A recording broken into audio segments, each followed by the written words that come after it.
Hello dear friends, welcome to our channel Fun and Learn with Alka. आज आपण इयत्ता 5वी विषय आहे इंग्रजी. नेक्स्ट पेज पाहणार आहोत. Page number 43. One things at a time. Listen, read aloud, learn and recite the poem. ही कविता ऐका, मोठ्याने वाचा, शिका आणि सादर करा. बघा तुम्हाला छान छान इथे पिक्चर्स दिसत आहेत. खूप सुंदर कविता आहे ही. 4थीमध्ये पण तुम्हाला होती. चला तर मग बघूया. Work while you work, play while you play, to be useful and happy, that is the way. कामाच्या वेळी काम करा, खेळाच्या वेळी खेळ करा. कार्यक्षम आणि आनंदी राहणे हाच एक खरा मार्ग आहे. All that you do, do with your mind. Things done by halves are never done right. विद्यार्थी मित्रांनो, जे काही कराल ते करा ताकदीनिशी, म्हणजे तुमच्या सर्व क्षमता त्यात लावा. अर्धवट केलेल्या गोष्टी होतात नेहमीच अपयशी. नेक्स्ट स्टांजा बघा. One things at a time and that done well is a very good rule as many can tell. बघा, नेहमी आपल्याला सगळे सांगत असतात, एका वेळी एकच काम करा. नेटके केलेले उत्तम नियम आहे चांगला. एका वेळी एकच काम नेटके केलेले उत्तम नियम आहे चांगला, कोणीही सांगेल तुम्हाला. Movement should never be trifled away. So work while you work and play while you play. जाऊ नये वेळ वाया म्हणून लक्षात ठेवा. म्हणून कामाच्या वेळी काम आणि खेळाच्या वेळी खेळ. बघा बालमित्रांनो, आता याची चाल आपण पुन्हा समजून घेऊया. याच्यामध्ये न्यू वर्ड्स आलेले आहेत. वर्क, वर्क म्हणजे काम. व्हाईल म्हणजे ज्यावेळी जेव्हा. युजफुल उपयोगी. हॅपी आनंदी. यू म्हणजे तू. वे मार्ग दिशा. ऑल सर्व. डू म्हणजे करणे. माइट म्हणजे सामर्थ्य. राईट म्हणजे बरोबर. One thing at a time म्हणजे एका वेळी एकच गोष्ट. डन म्हणजे डन बाय हाऊस, अर्धवट सोडून दिलेले काम. ट्रायफल याचा अर्थ होतो, ट्रायफल म्हणजे वेळ व्यर्थ वाया जाणे किंवा वेळ व्यर्थ वाया घालवणे, ह्या ट्रायफलचा अर्थ. मुवमेंट्स म्हणजे क्षण. रूल म्हणजे नियम. म्हणून एकाच वेळी एक काम करा. खेळायच्या वेळी खेळ आणि अभ्यासाच्या वेळी अभ्यास. असे न्यू वर्ड यात आलेले आहेत, ते आपण पुन्हा पाहणार आहोत. याची चाल लक्षात घ्या आणि ही चाल लक्षात घेऊन ही पोयम तुम्हाला रिसाईट करायची आहे. ही पोयम तुमच्या नोटबुकवर तुम्हाला राईट करायची आहे. Work while you work, play while you play, to be useful and happy, that is the way. All that you do with your might. Things done by howls are never done right. One thing at a time, and that done well is a very good rule, as many can tell. Movement should never be trifled away. So work while you work, and play while you play.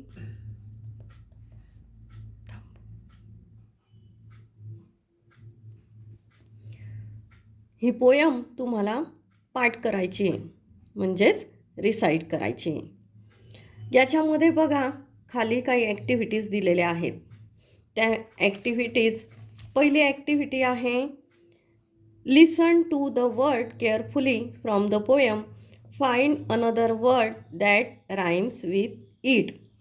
शब्द लक्षपूर्वक ऐका, त्याच्याशी यमक जुळणारा शब्द, दुसरा शब्द कवितेमध्ये आपल्याला शोधायचा आहे. बघा, प्ले. प्लेला हा इथे कवितेमध्ये प्ले आहे, त्याचा यमक जुळणारा शब्द आहे वे. माईट.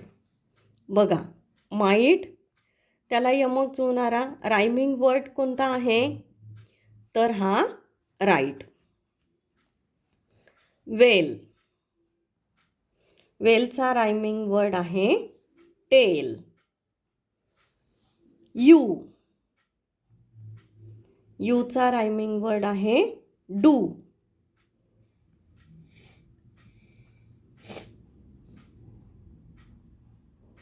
You do. शूड आणि हा नेक्स्ट शूड आहे, वन आहे. वनचा रायमिंग वर्ड आहे डन. One done. त्यानंतर शूड आहे. शूडचा रायमिंग वर्ड आहे good. Should good. One done. हे तुम्हाला तुमच्या नोटबुकवर सगळे रायमिंग वर्ड राईट करायचे आहेत. तोच आहे इथे सेकंड डॉटची ॲक्टिव्हिटी आहे write down these pair of rhyming words. यमक जुळणाऱ्या शब्दांच्या जोड्या लिहून काढा. ह्याच जोड्या तुम्हाला राईट करायच्या आहेत. त्या अशा बघा, मी इथे राईट करून दाखवलेलं आहे. Play, way, might, write, well, tell, you, do, one, done, should, good. असं तुम्हाला राईट करायचं आहे. नेक्स्ट बघा, next activity. You have learn 4 of these line in my English book 4. Find them. ह्या कवितेतील 4 ओळी तुम्ही माय इंग्लिश बुक 4 मधून शिकला आहात, त्या शोधा. बघा, चौथीमधल्या इंग्लिश बुकमधून तुम्ही ह्या लाईन्स तुम्हाला आठवतील. One things at a time, and that done well is a very good rule, as many can tell. ह्या आहेत त्या लाईन्स माय इंग्लिश बुक 4 मधल्या. नेक्स्ट ॲक्टिव्हिटी बघूया. Answer the following question in 1 word. खालील प्रश्नांची उत्तरे एका शब्दात द्या. फर्स्ट आहे, what should you do while you work. जेव्हा तुम्ही काम करता तेव्हा काय केलं पाहिजे, कामच केलं पाहिजे. मग याचा आन्सर येईल work. What should you do while you study. अभ्यास करता तुम्ही तेव्हा काय केलं पाहिजे, याचा आन्सर येईल study. What should you do while you play. जेव्हा तुम्ही खेळता तेव्हा खेळच केला पाहिजे, याचा आन्सर येईल play. What should you do while you eat. जेव्हा तुम्ही जेवण करता खाता तेव्हा तुम्ही खाल्लंच पाहिजे. नाहीतर आपण खाताना काय करतो, नेहमी टी व्ही आणि मोबाईलमध्ये राहतो. पण हे करणं चुकीचं आहे. तसं न करता जी आपण कृती करतो तीच कृती आपण केली पाहिजे. बघा, याचे आन्सर इथे तुम्हाला राईट करून दाखवलेले आहेत. फर्स्टचा आन्सर आहे work, second play, third study and fourth eat. Next activity number 5. Use A and B each to prepare 5 question for your friends. Note down their answer. तुमच्या मित्रमैत्रिणींसाठी ए आणि बीचा वापर करून प्रत्येकी 5 प्रश्न तयार करा.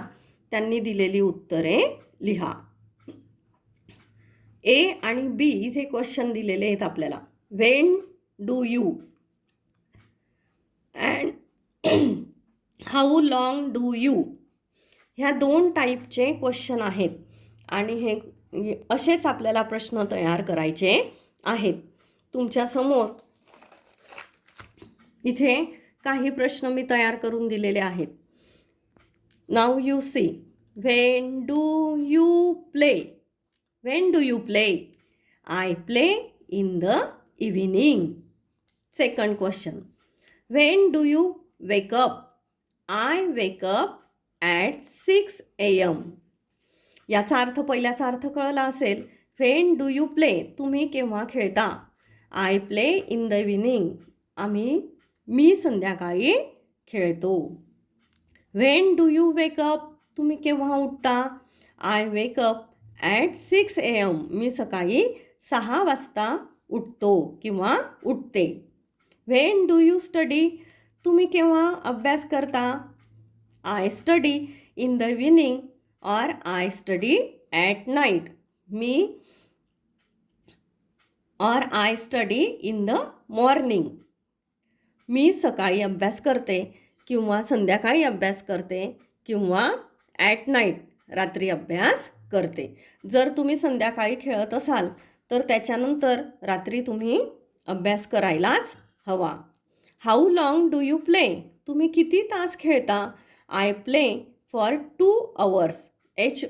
हाऊ लॉंग वरून हा क्वेश्चन तयार केलेला आहे. I play for 2 hours. मी 2 तास खेळतो किंवा मी 2 तास खेळते.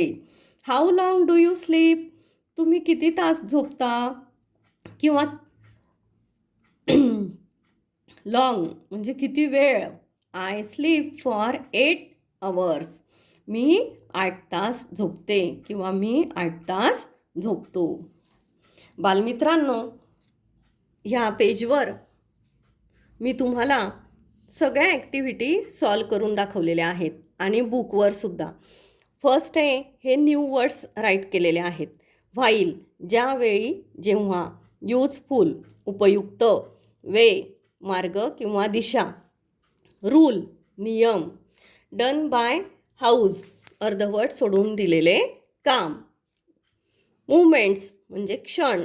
ट्रायफल म्हणजे वेळ व्यर्थ घालवणे. हे न्यू वर्ड्स आहेत आणि सेकंड ॲक्टिव्हिटीपासनं नंबर 5 पर्यंत हे आन्सर तुमच्यासमोर राईट केलेले आहेत. मग तुम्ही अशा प्रकारे तुमच्या नोटबुकवर राईट करायचं आहे सगळे आन्सर आणि ही पोयम तुम्हाला रिसाईट करायची आहे. चला तर मग पुन्हा भेटूया. तोपर्यंत गुड बाय.